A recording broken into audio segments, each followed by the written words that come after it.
찬양하라 내 영혼아, 찬양하라 내 영혼아, 내 속에 있는 것들아 다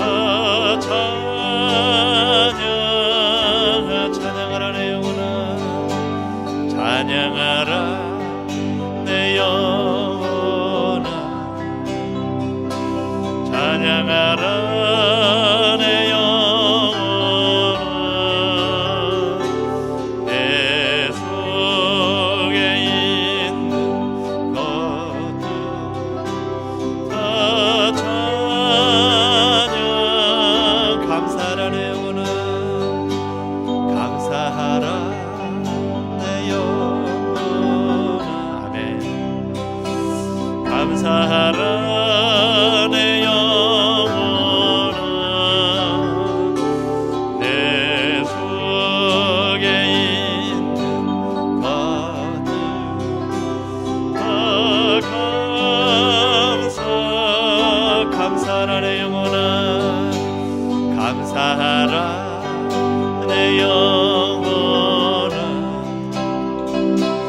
감사하라 내 영혼아, 내 속에 있는 것들 다 감사. 기뻐하라 내 영혼아, 기뻐하라 내 영혼아,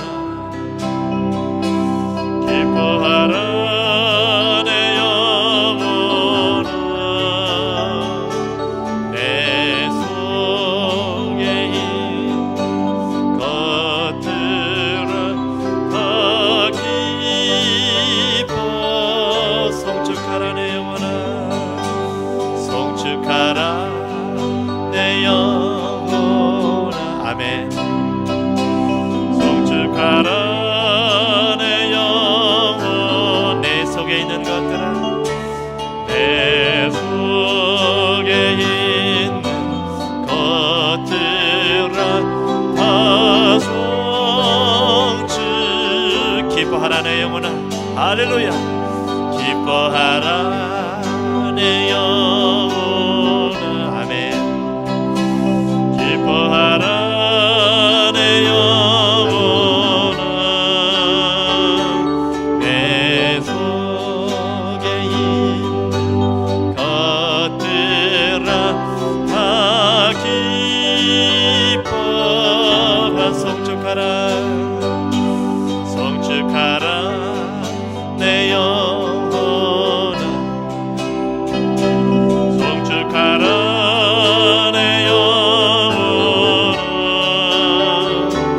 내 속에 있는 것들아 다 성축하라. 아멘.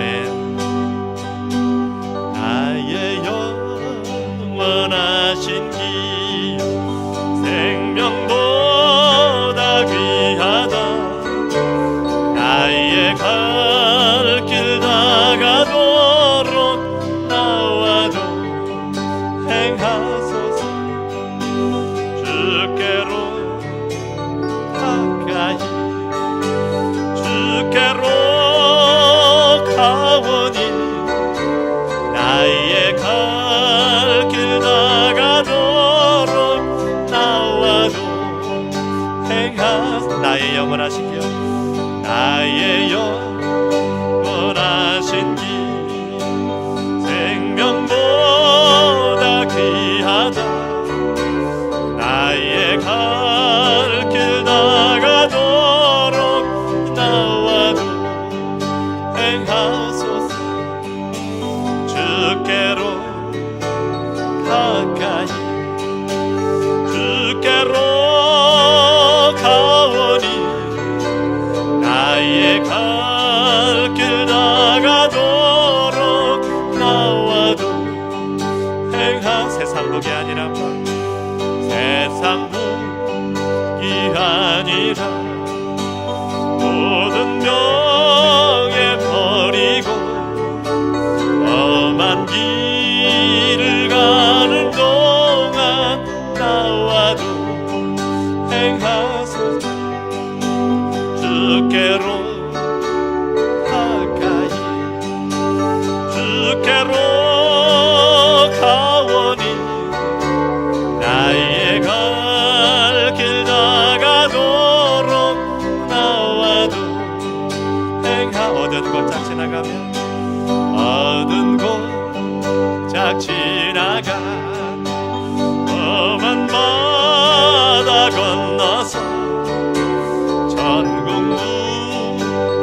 얻은 골짝 지나가네 얻은 골짝 지나가 험한 바다 건너서 천국문에 이르도록 나와도 행하소서 주께로 가까이 주께로 가오니 나의 길 나가도록 나와도 행하소서 낮엔 해처럼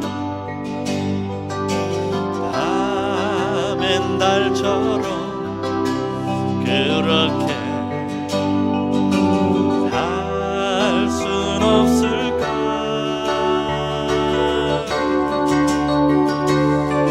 욕심도 없이 하던 세상 비추어 온전히 남을 위해 살듯이 나의 인생에 봄이 있다면 이 땅에 빛과 소금 되어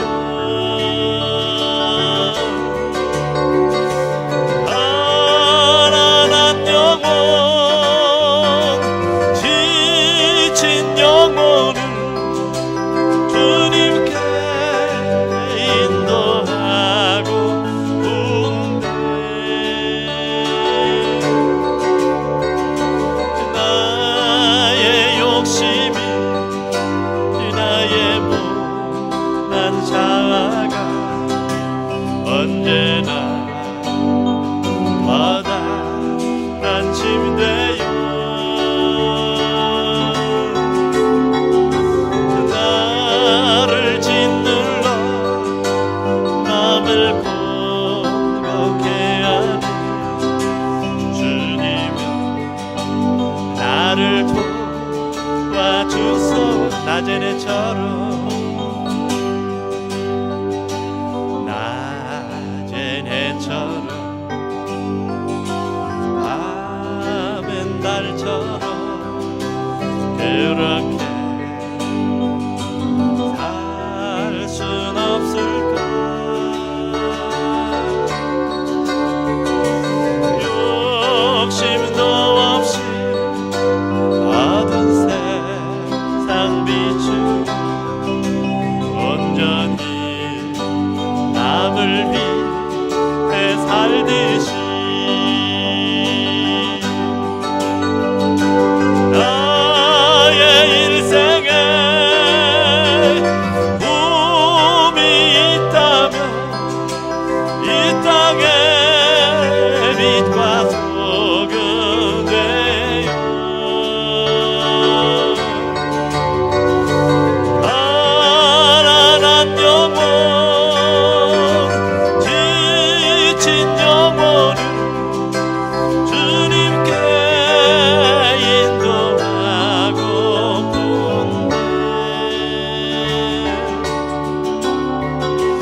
나의 욕심이 나의 못난 자가 언제나 커다란 침대여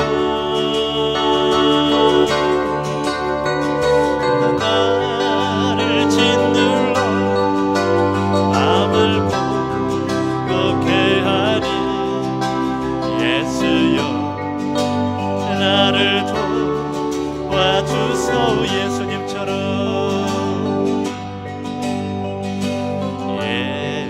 예수님처럼 바울처럼 그렇게 할 순 없을까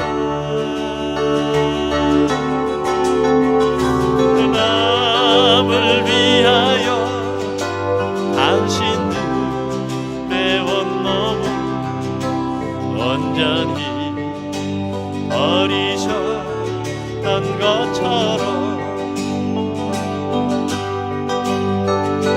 너의 사랑은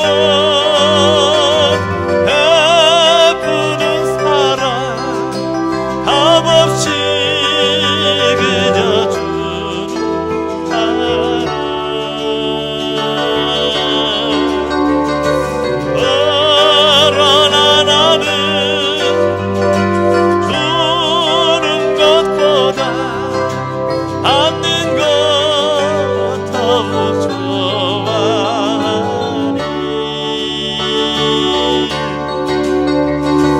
나의 입술은 주님 닮은 듯하나 내 맘은 아직도 주와요 아들 사랑과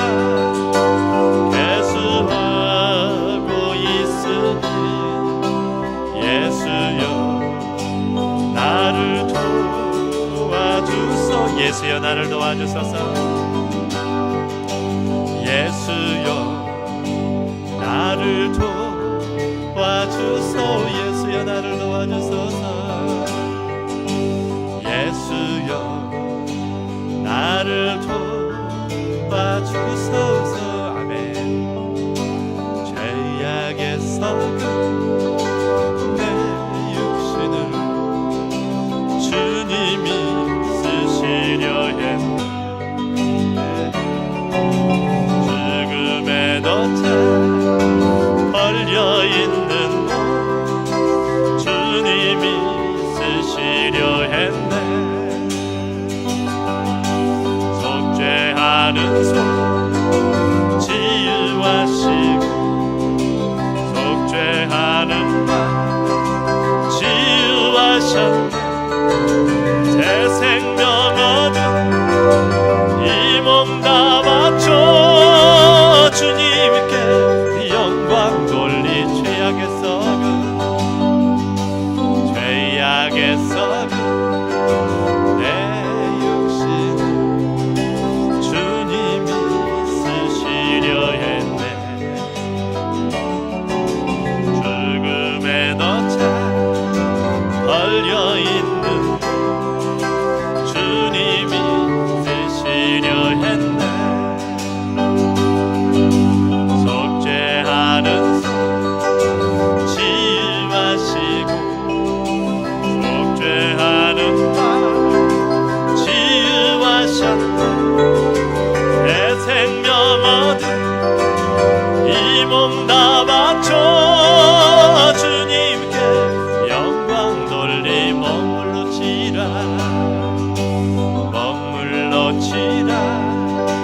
내 육신을 주님이 작게 하셨네 십자가 보혈 증거하라고 주님이 살리셨네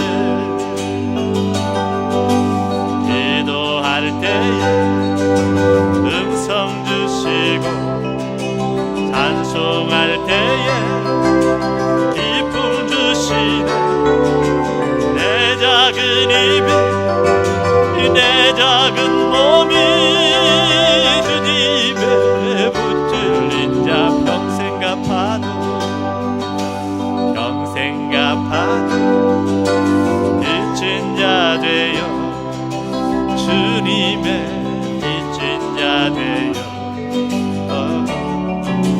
주님 가신 길 택하였건만 눈물만 솟구치네 생명 주시네 주님이시라 능력 주시니 주님이시라 말씀 전하여 복음 전하여 주님의 빛을 갚고 평생 갚아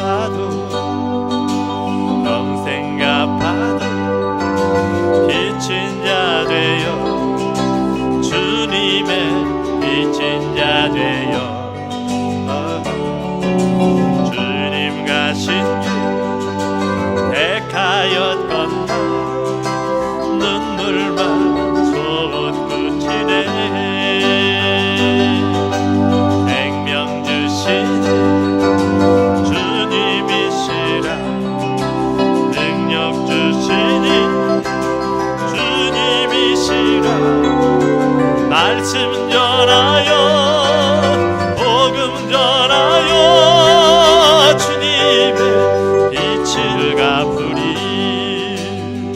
이 믿음 더욱 굳세라. 주가 지켜주신다.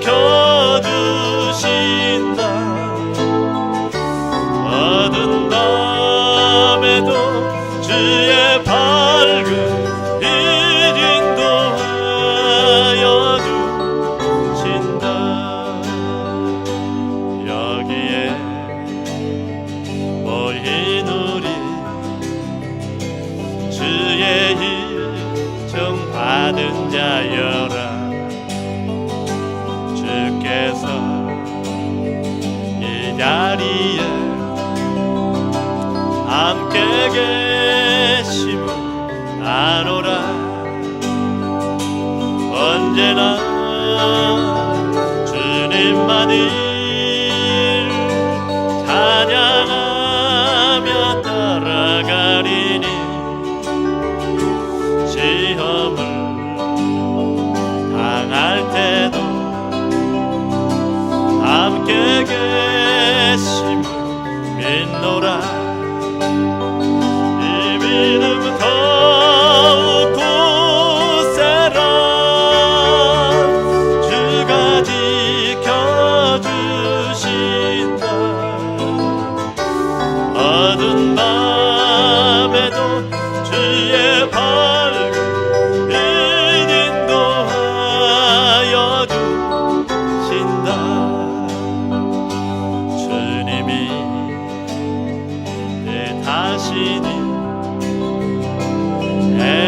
헤아리기 어렵더라도 언제나 주 뜻 안에 내가 있음을 아노라. 사랑의 말씀들이 나를 너무 새롭게 하니 때로는 넘어져도 깨우친 이를 믿노라. 이 믿음 더욱 굳세라. 주가 지켜주신다. 어두운 밤에도 주의 밝은 빛 인도하여 주신다. 여기에 모인 우리 사랑받는 주의 자녀라. 주께서 뜻하시니 우리를 통해 펴주신다. 이 믿음 더욱 굳세라. 주가 지켜주신다. 어두운 밤에도 주의 밝은 빛 인도하여 주. 우리 시간 예배를 위해서 같이 한번 기도합니다.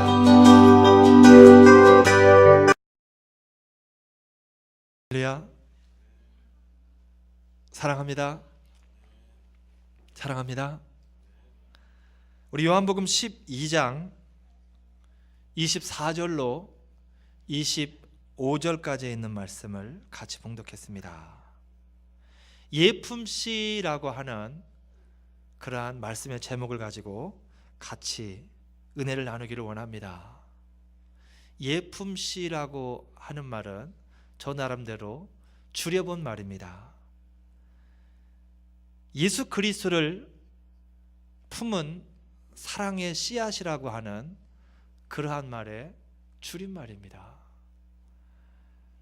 오늘 본문에 있는 말씀은 예수님께서 십자가의 죽으심으로 많은 영혼을 구원하실 것에 대한 비유의 말씀입니다. 특별히 한 알의 씨앗의 비유를 하여서 그 씨앗이 죽으면 많은 열매를 맺게 되어진다라는 비유의 말씀이 오늘 본문의 내용입니다.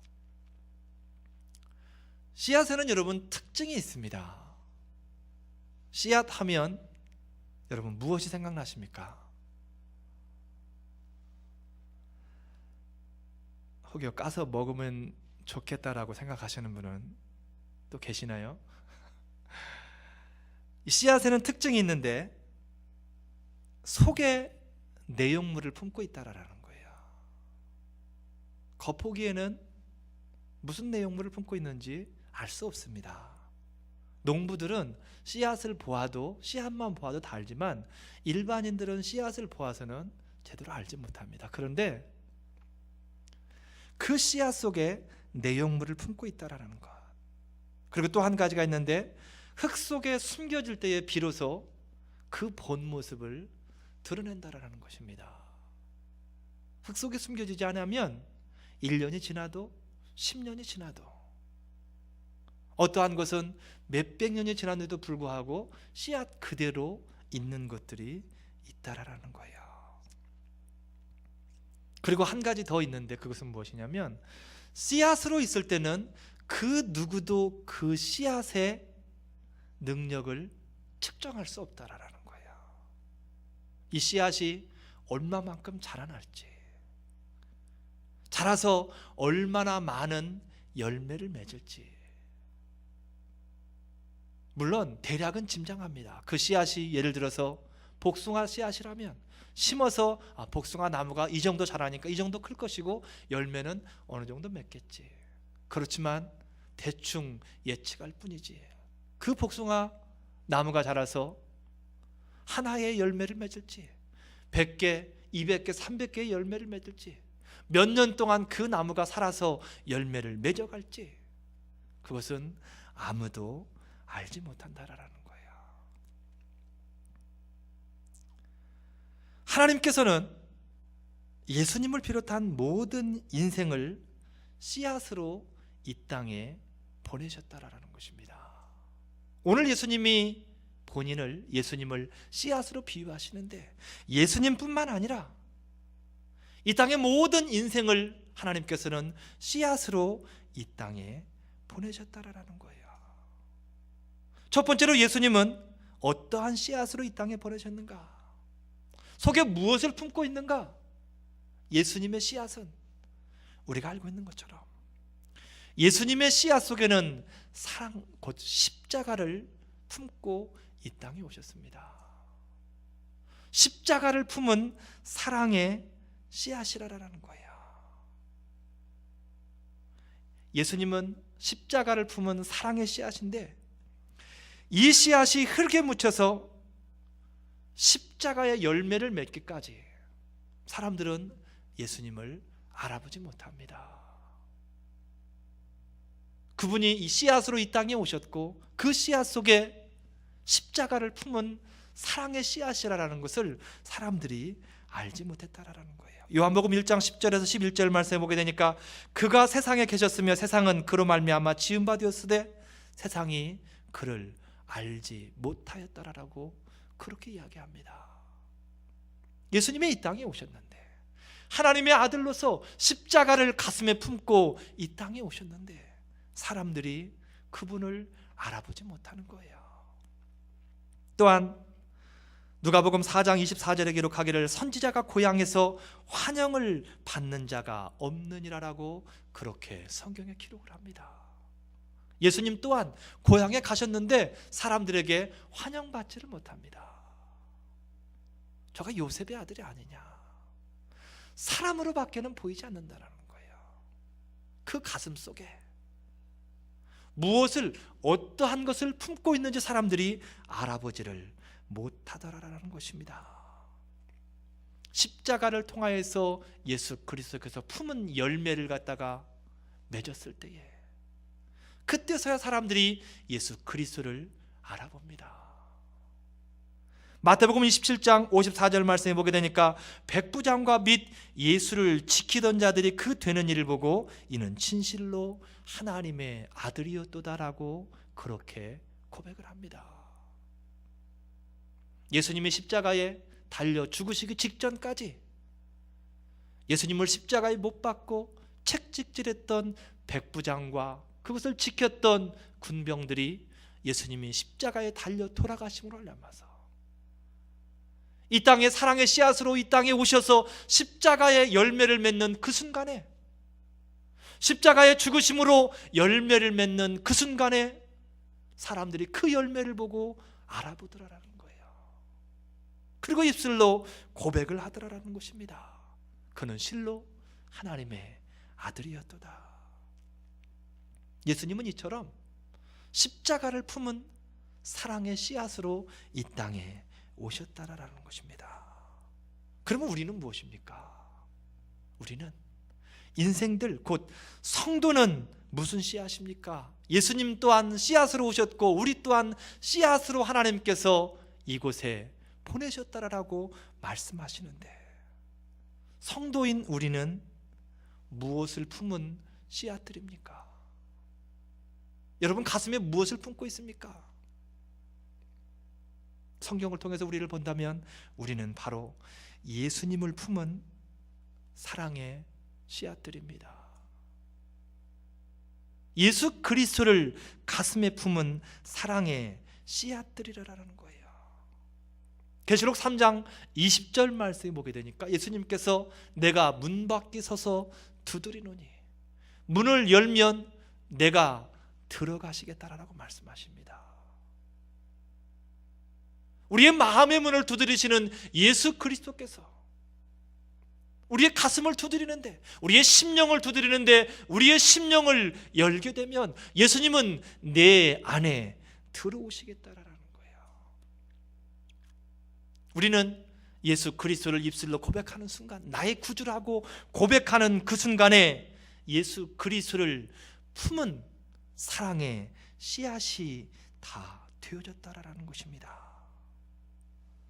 인생 곧 성도들은 모든 사람들이 다 예수 그리스도를 품은 사람들입니다. 예수 그리스도를 품은 사랑의 씨앗이라고 하는 것, 예수 그리스도를 내 가슴에 품었다라고 하는 것, 대단한 이야기입니다. 예수님이 내 안에 계시다라는 것, 곧 예수님의 능력이 내 안에 있다라는 말과 동일합니다. 요한복음 14장 12절 말씀에, 요한복음 14장 12절 말씀에 기록하기를 나를 믿는 자는 나의 하는 일을 저도 할 것이요라고 그렇게 기록을 합니다. 예수 그리스도를 믿는 자, 예수님이 하는 일을 그도 할 것이라고 그렇게 이야기합니다. 예수 그리스도를 가슴에 품은 사람, 예수 그리스도를 가슴에 품은 사랑의 씨앗은 누구나 다 예수 그리스도가 하는 일을 할 수 있다라는 것입니다. 예수님이 하시면 저도 할 수 있고, 예수님이 하시면 여러분들도 할 수 있다라는 것입니다. 실제로 복음서에 보게 되면 예수 그리스도께서 귀신을 내어 쫓는데 예수 그리스도의 이름을 붙든 예수 그리스도를 가슴에 품은 제자들이 사역지에 나가서 예수 그리스도의 이름으로 귀신들을 내어 쫓는 이적들을 하는 것을 볼 수 있습니다.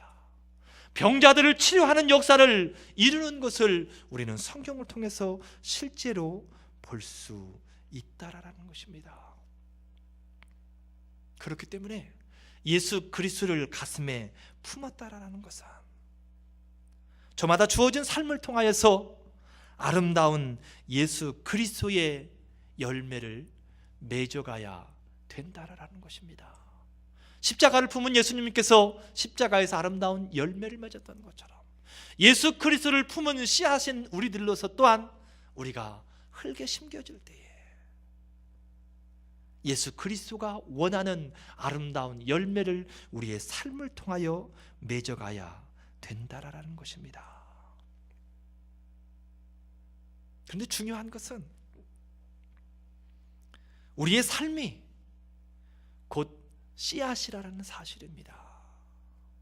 제가 서두에서 말씀드렸던 것처럼 씨앗에는 특징이 있습니다. 씨앗은 속에 내용물을 품고 있습니다. 그런데 그 씨앗은 흙에 묻혀질 때, 숨겨질 때에만 내용물이 밖으로 드러난다라는 거예요. 숨겨지지 아니하면 몇십 년이 지나도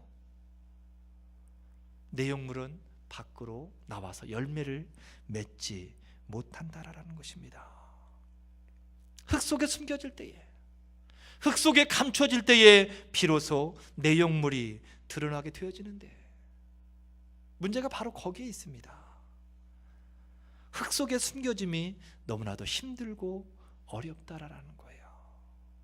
흙 속에 묻혀지는 것이 힘들고 어렵다라는 것입니다. 성경을 통해서 보게 되면 흙 속에 묻혀진 그러한 인생들이 아름다운 열매를 맺어가는 그러한 모습들을 보게 됩니다. 그들 또한도 우리와 똑같이 예수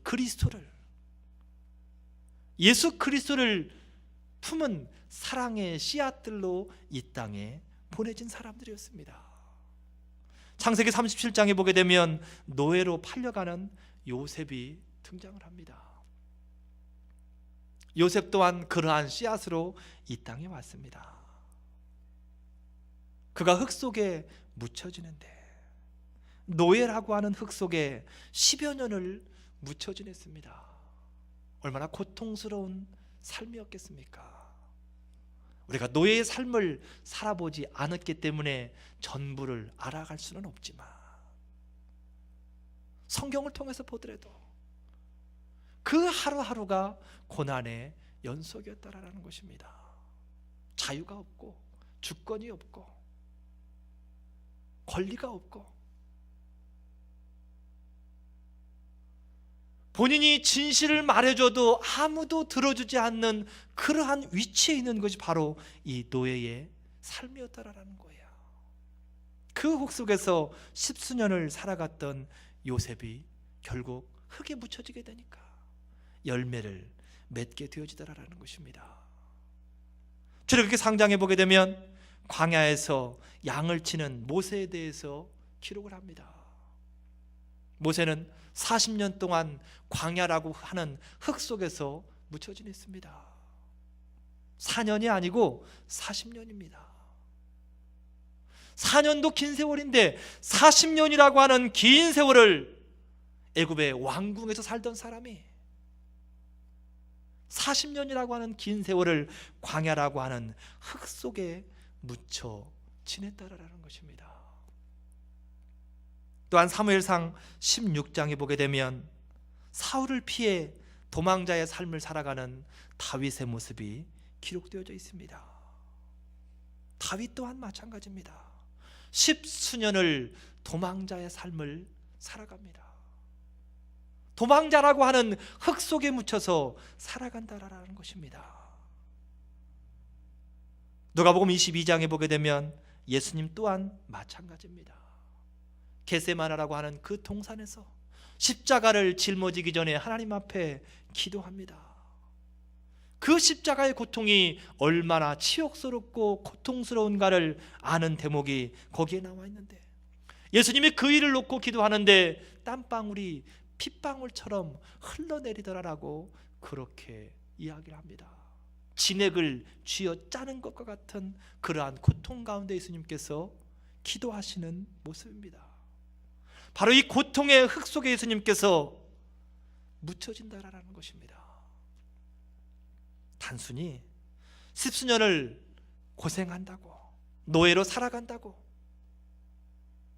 단순히 40년을 광야에서 산다고, 단순히 10여 년을 도망자의 삶을 살아간다고 모두가 다 열매를 예수 그리스도의 열매를 맺을 수 있는 것은 아닙니다.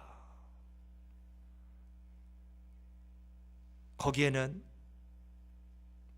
다른 것이 아닌 하나님을 붙드는 삶, 그 고통 가운데서도 하나님을 놓지 않는 그 삶이 병행이 되어져야 된다라는 것입니다. 그리고 그 흙 속에 묻혀졌을 때에 열매를 맺어갈 수 있다라는 거예요. 바로 흙 속에서 살아남아서 열매를 맺을 수 있는 비결이 있는데, 그것은 무엇이냐면 믿음의 흙을 덮어야 됩니다. 믿음의 흙을 덮어야 곧 하나님을 놓지 말아야 된다라는 거예요. 앞에 열거한 믿음의 조상들은 바로 믿음으로 어려운 흙 속의 삶을 이겨낸 사람들입니다.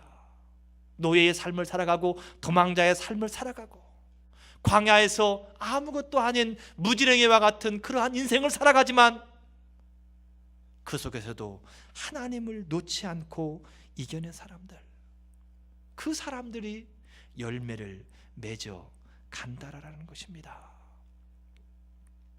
반면에 믿음의 흙이 아닌 세상의 흙을 덮어버리게 되면 문제는 달라지게 됩니다. 믿음의 흙이 아닌 세상의 흙을 덮으면 예수 그리스도의 아름다운 열매를 맺어갈 수가 없다라는 것입니다. 그럼 무엇이 세상의 흙을 덮는 사람입니까? 오늘 성경은 기록합니다. 25절 말씀에 기록하기를 생명을 사랑하는 자라고 그렇게 이야기를 합니다. 생명을 사랑하는 자, 곧 삶을 사랑하는 자, 자신의 삶을 예수 그리스도보다 더 앞서 사랑하는 자, 자신의 삶 가운데 주어지는 모든 일들을 예수 그리스도보다 앞서 생각하고 사랑하는 자, 그 사람은 믿음의 흙이 아닌 세상의 흙을 덮는 사람과 같다라는 거예요. 세상의 흙은 우리를 유혹합니다. 너무 달콤함으로 유혹하는 거예요. 아담과 하와가 그랬던 것처럼. 그렇지만 거기에는 늘 대가가 뒤따라옵니다. 어떠한 대가입니까? 죽음이라고 하는 대가가 뒤따라온다라는 거예요. 앞에서는 달콤하고 너무나도 좋아 보이지만 거기에 묻혀버리면 헤어나올 수가 없다라는 것입니다. 거기에 묻혀버리면 열매를 맺을 수가 없다라는 거예요. 거기에 묻혀버리면 죽어버리기 때문에 열매를 맺어갈 수가 없다라는 것입니다. 성경을 통해서 보게 되면 우리가 짐작할 만한 사람들이 나옵니다.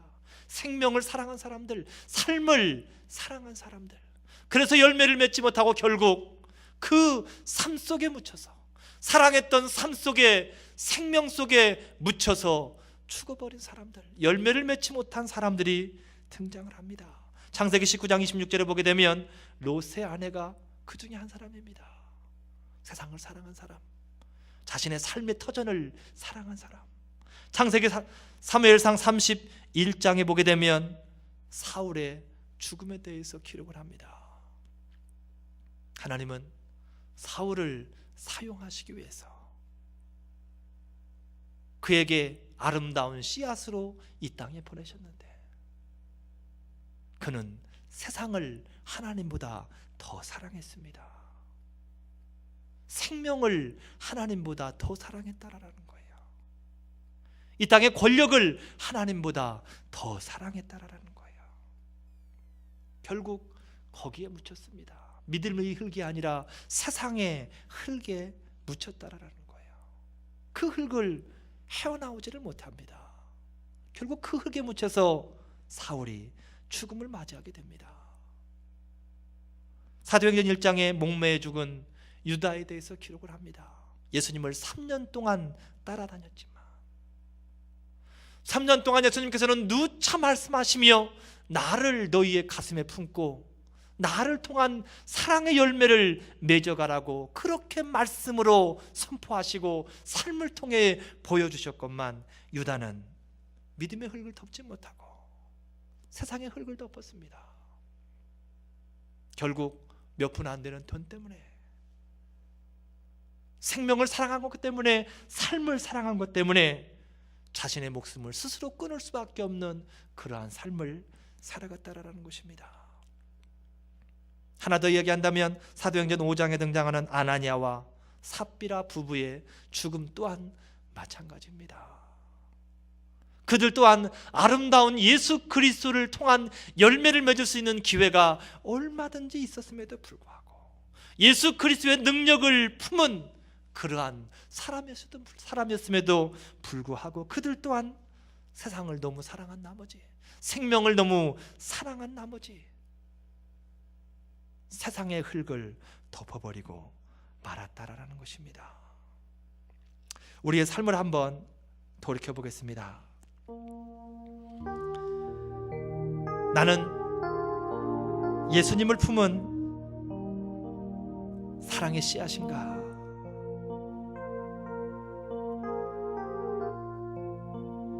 예수님의 열매를 맺기 위해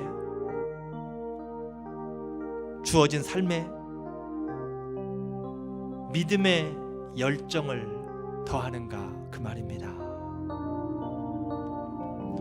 디모데전서 6장 12절 말씀에 기록하기를 믿음의 선한 싸움을 싸우라, 영생을 취하라, 이를 위하여 내가 부르심을 입었고 많은 증인들 앞에서 선한 증거를 증거하였도다라고 그렇게 기록합니다.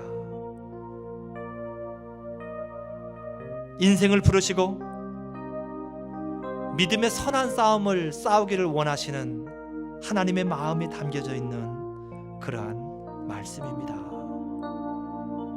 바람이 잇따르라면 저와 여러분이 하나님의 부르심의 뜻대로 믿음의 선한 싸움을 싸워 승리함으로 주어진 삶의 터전들을 통하여 아름다운 예수 그리스도를 품은 사랑의 씨앗의 소명을 잘 감당해 나갈 수 있기를 주님의 이름으로 축복을 드립니다.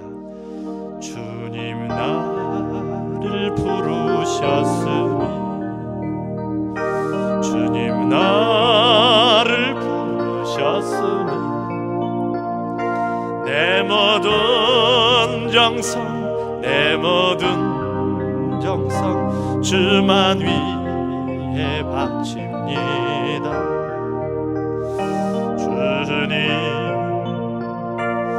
주님 나의 기도도 우선 영원토록 주님만을 사모하게 하옵소서. 주님 나를 사랑했으니, 주님 나를 사랑했으니 이 몸 바쳐서, 이 몸 바쳐서 주만 따라가렵니다. 주님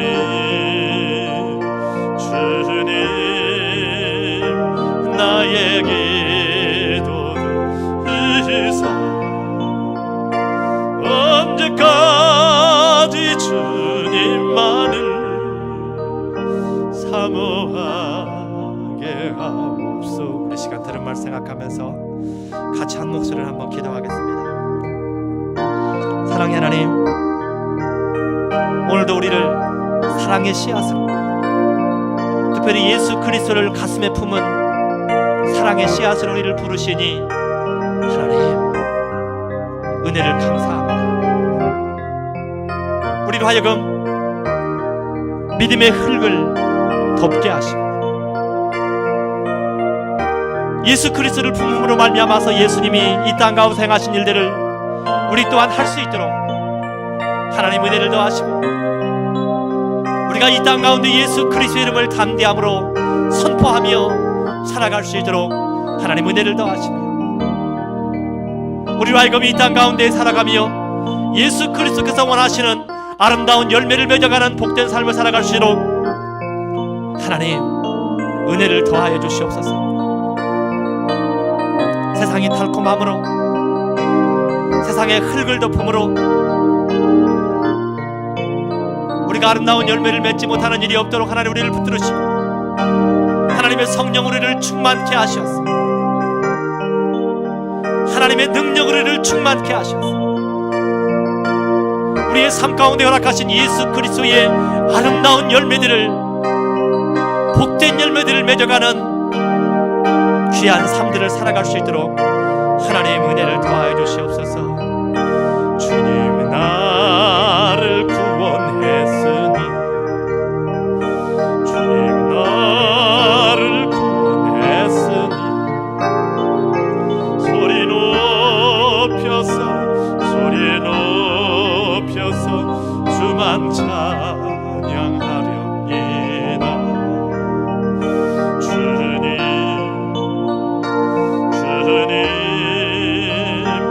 나의 기도도 듣으소. 할렐루야 주님만을 사모하게 하소서.